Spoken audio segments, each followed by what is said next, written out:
Okay, so you think your bank makes money by charging you a monthly fee and calling it a day. You deposit your paycheck, you keep some in checking, maybe a little in savings. The bank holds it safe, everyone's happy. Simple. That's the story, right? Wrong. Here's something that doesn't add up if you believe that story.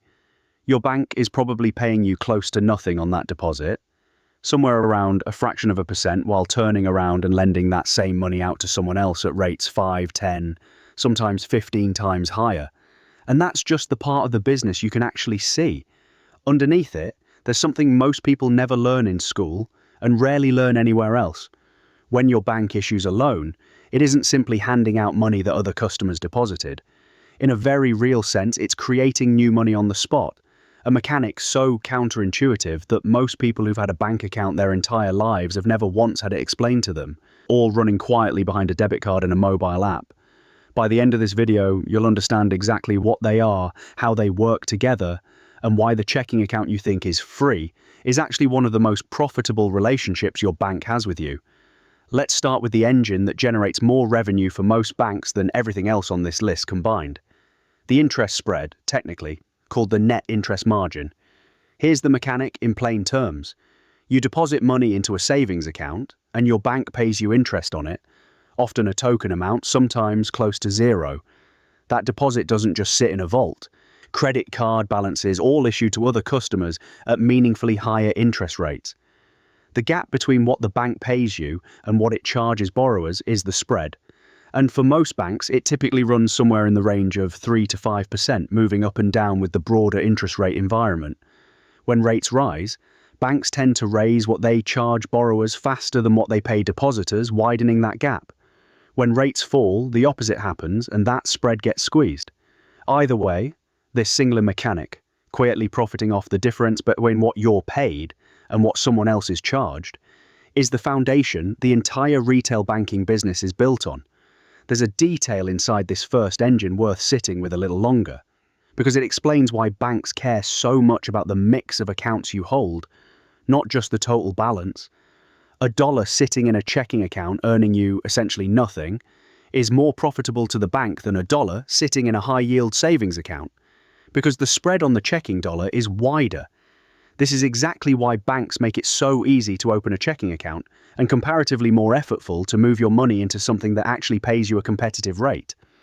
The path of least resistance, the account you default into, the one you never quite get around to upgrading, is very often the one that's most profitable for the bank and least profitable for you. That's not an accident of bad design.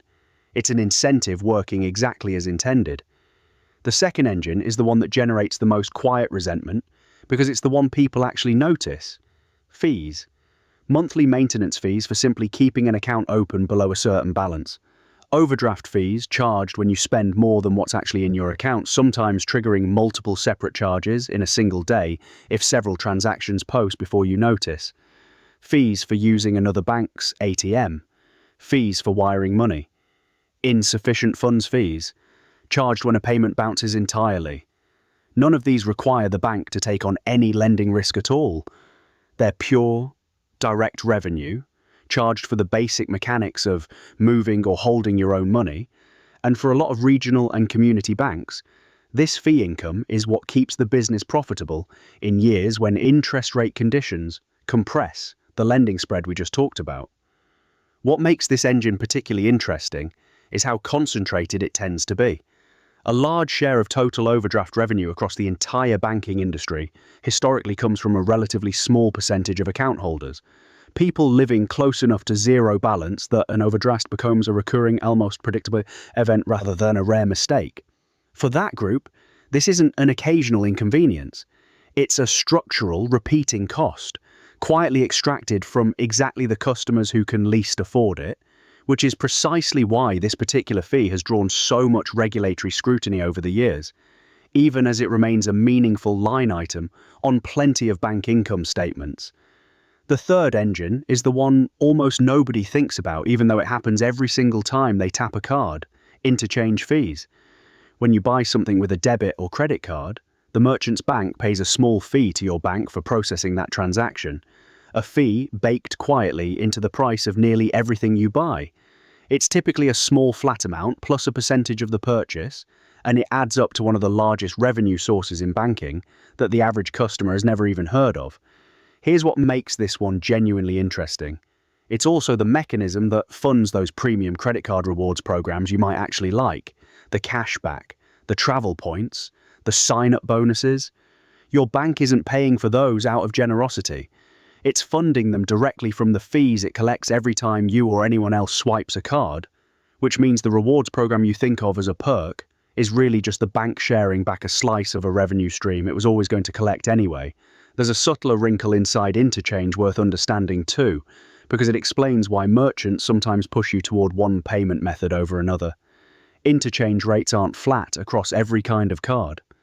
Premium rewards cards, the ones offering the most generous points and cash back, typically carry higher interchange rates than basic debit cards because the card networks price them that way. That means every time you pay with a premium rewards card instead of a basic debit card, the merchant is paying your bank more to process that exact same transaction. And a slice of that extra cost is what's funding the reward sitting in your account. You're not getting something for nothing. You're getting a cut of a fee that was always going to be charged, redirected back toward you, specifically because you chose the card configuration that generates more of it. The fourth engine only applies at real scale, and it's where the picture starts to diverge sharply depending on the size of the bank you're actually using. Investment banking, trading, and capital markets activity.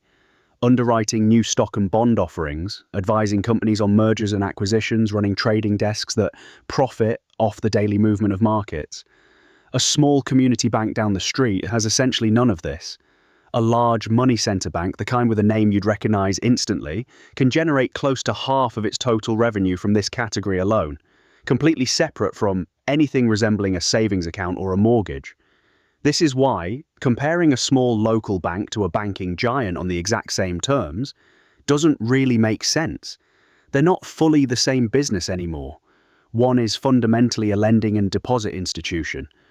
The other is that, plus a full-scale financial markets operation layered on top.